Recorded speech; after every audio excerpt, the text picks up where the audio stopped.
What's up, fam? Welcome back to the channel. Today we are doing a easy southern smothered pork chop.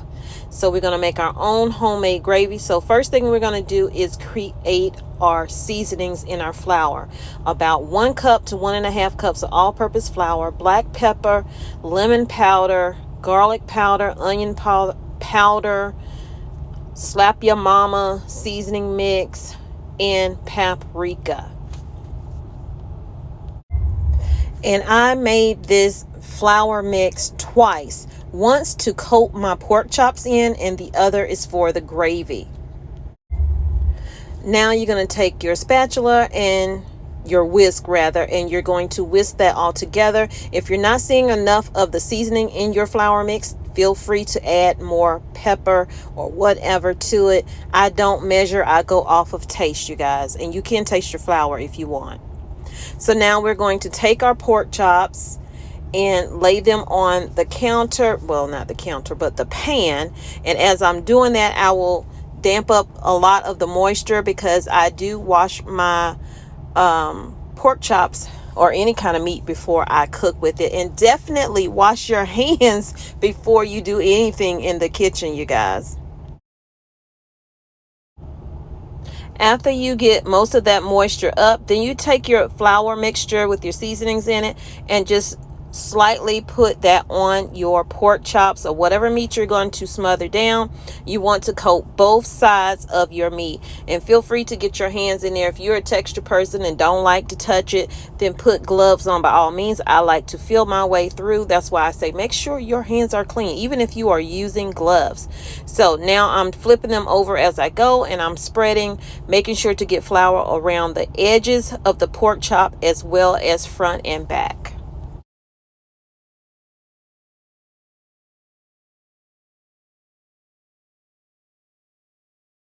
Whether or not you get your skillet ready before you start this process or during the middle of it, it does not matter. You just don't want your skillet to be overheated. That way you're not burning your pork chops when you put them in there.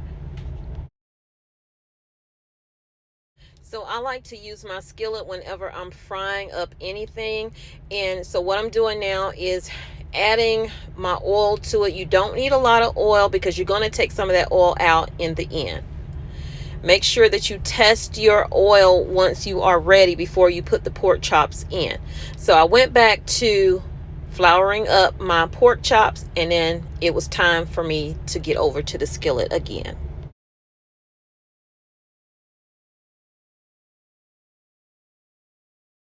So my grease wasn't ready yet, so it's time to get our onion together. I like to cut both ends of the onion, and then I take the knife and run it up the onion in order to peel it easier.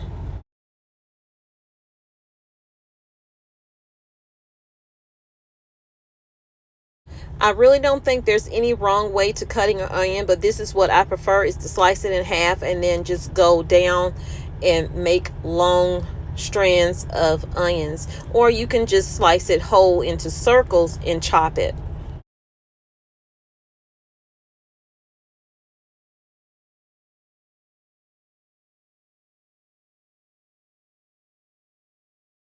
How I like to cut my bell pepper is just slice around the whole bell pepper and then slice the bottom part of it, because I use that part as well. Chop those up into small pieces, and then for the bigger pieces I chop those up just like I did with the onions.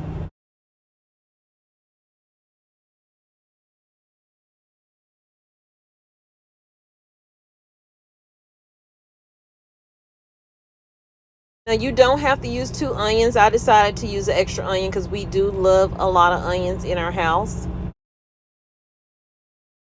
So this was me checking the grease the first time, and it was not right. I just sprinkled a little bit of flour in there and it didn't fry up, so I knew it wasn't hot enough. Then when I did it again, it was perfect. And now it's time to add our pork chops to the pan.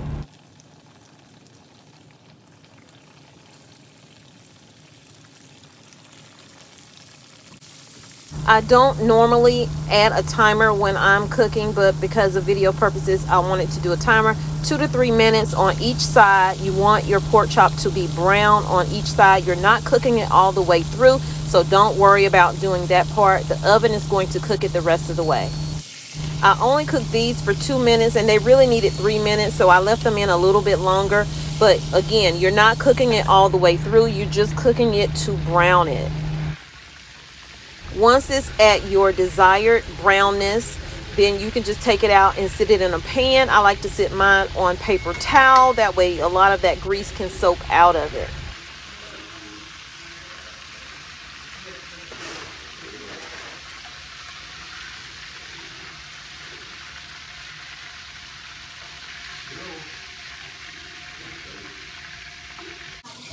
Depending on how many pieces you're making, you're just going to repeat this process until you have all of your pork chops or chicken or whatever you're smothering down done, and then we move to the next step.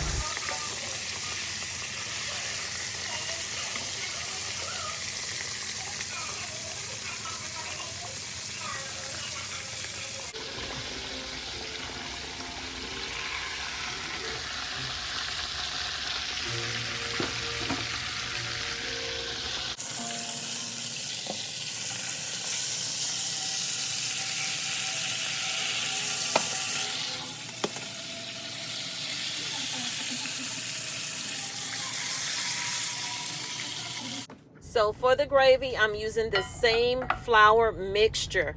So first I'm taking, I don't know how many scoops I did, but I took some of that grease out of there because you don't need it. Then you're going to add 1/4 stick of butter to that pan with the grease in. It's almost like you're making a roux if you were making, you know, your Louisiana dishes that you love. So you're going to melt this butter down. You're going to scrape the bottom of the pan and get all that nice flavoring from the pork chops cooking up.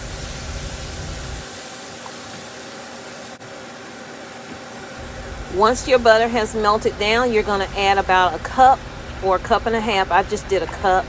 And you're just going to stir this on up and get that gravy going. You want to get the lumps out. So the spoon wasn't working for me. I had to go and get not the spatula but the whisk in order to knock out the lumps. You don't want any lumps in your gravy, and you also want to burn off that raw flour so your gravy's not tasting like raw flour.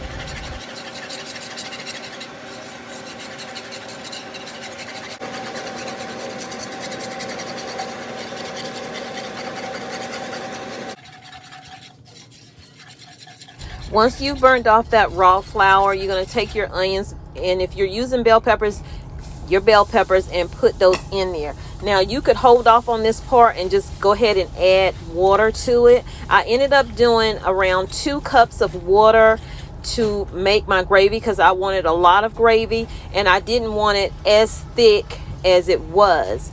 So that's why you add the extra water to it, because once you put it in the oven, it's going to thicken up, and I didn't want it super thick. It does not take long for your gravy to thicken up. As you can see, it was a little too thick in certain areas, so I added a little bit more water to it. And once I got it in the pan, I also added more water. So all in all, I probably added about 5 cups of water between the start of making the gravy and actually having it into the pan.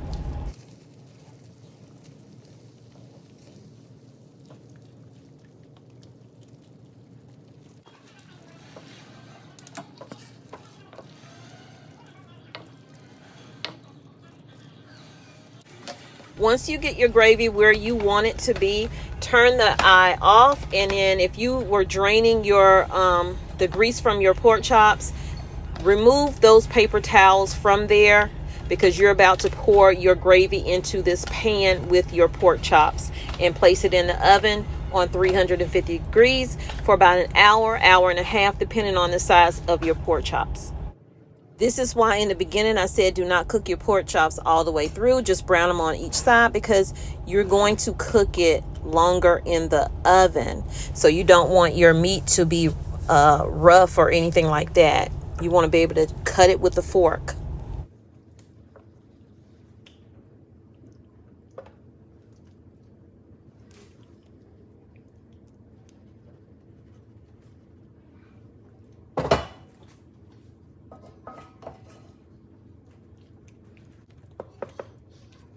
Now that your gravy is in the pan with the pork chops, that is the best time to tell whether or not you want to add more water to it to make more gravy and to thin it out, because it is going to thicken up even more in the oven, which is what I did. I added a little bit more water to it, and then I covered it with aluminum foil and put it in the oven for that hour. It's supposed to be an hour and 30 minutes. I only did an hour because it depends on your oven, and my oven is crazy, y'all.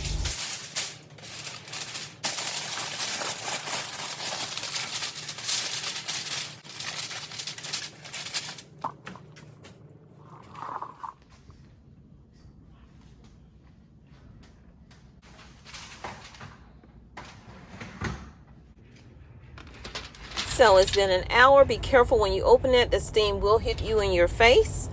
And y'all, made rice, and I also did a couple of cans of corn with some butter in it. And here we go. It kind of messed my camera up with that steam, but y'all, it looks so delicious, and it was so good. So this was a birthday meal for my husband. His birthday is today, the 24th, and I wanted to do a homemade meal for him as opposed to eating out.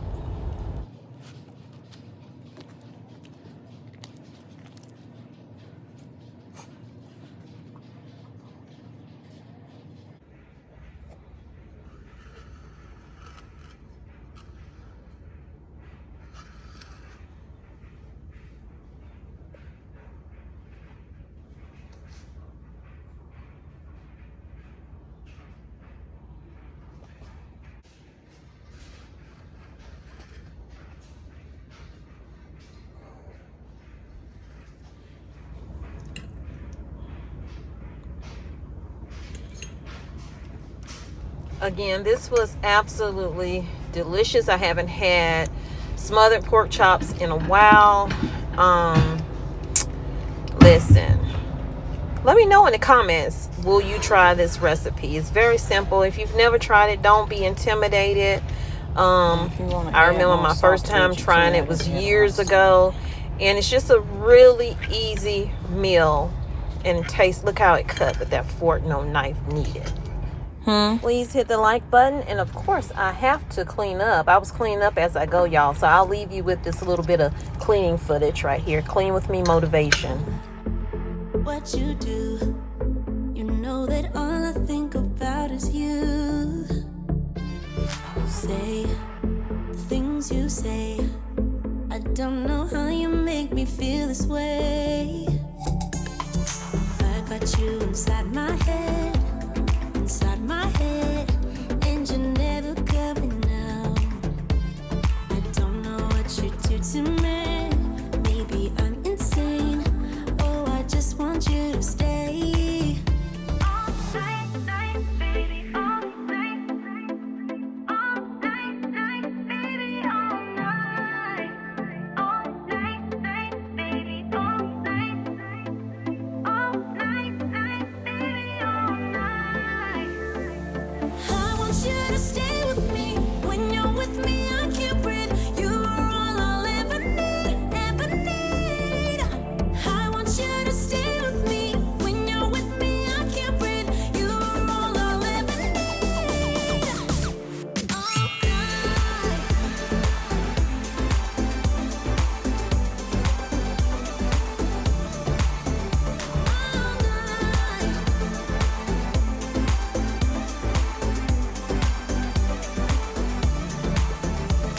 I try to stay calm, but it feels like I'm a ticking bomb. 'Cause I'm crazy for all you. You know it's what you say and what you do. I got you inside my head, and you're never coming out. I don't know what you do to me. Maybe I'm insane. Oh, I just want you to stay. All night, baby, all night. All night, baby, all night. All night, baby, all night.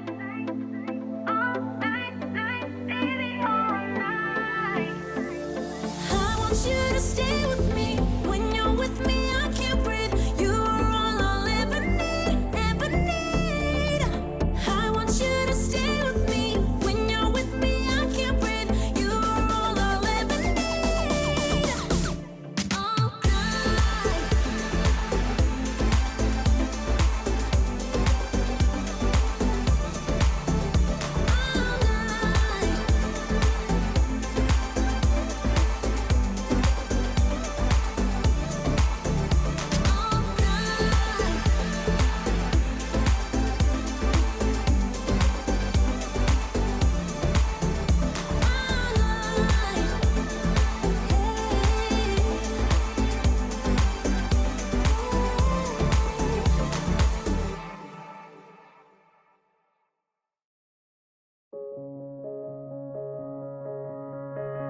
When you were leaving, I need you even more than I did before. You had the last word when you walked out the door. You drive me crazy, I want you to stay here. Now I'm here alone, I hate this party and I don't know anyone. We get drunk and we fight, but I forgive you although you drive me crazy, I want you to stay here. You'll be the death of me still, you're medicine. Yeah, I need you, I need you. You light my fire just to put me out again. Still I need you. I'm weak for you. Yeah, you. Yeah, you.